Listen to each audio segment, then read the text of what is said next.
Amin'izay vavao ny fifidianana izay hatrany malaina makeny amin'ny fokotany manamarina ny fisoratana anarana ao anaty ny lisy mpifidianana ny olona hoy ireo asefim-pokotany any Anosy Be.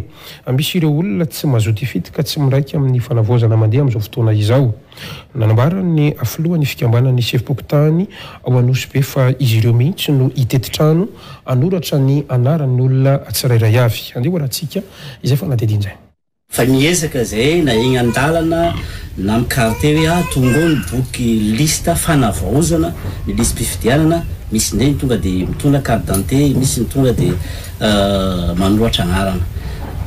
Kasika iny zany mbola ezaka bebe kokoa zay amin'ny resaka la fanavaozana ty lisy mpifidianana ty. Misy olo aza rehefa tonga any amin'ny carte na amin'ny tokantrano zay fa tsy nahavita hifidy fa ny anjaranay ataka hoe sefim-pokotany zay solo tena mpanjakana hoe mandresy lahatra ny vahoaka hoe mba hidrika ao anatiny lisy mpifidianana. Vahaola hitanay de hitety trano zay anao recensement, andefa olo tondra le cahier aloha no alefa après amizay mienregistré ao anatiny le tena boky lisy fifidianana. De reo olo zany no alefanay any amin'ny tokantrano tsirairay satria zay ny vahaolana hitanay zay mba hatonga le olo risque bebe kokoa amin'ny fanoratana anarana amin'ny lista fifidianana. Vonina ny fokotany 220 ao Anosy Be hiatrika ny fifidianana hoy ny filohan'ny fikambanany asefim-pokotany.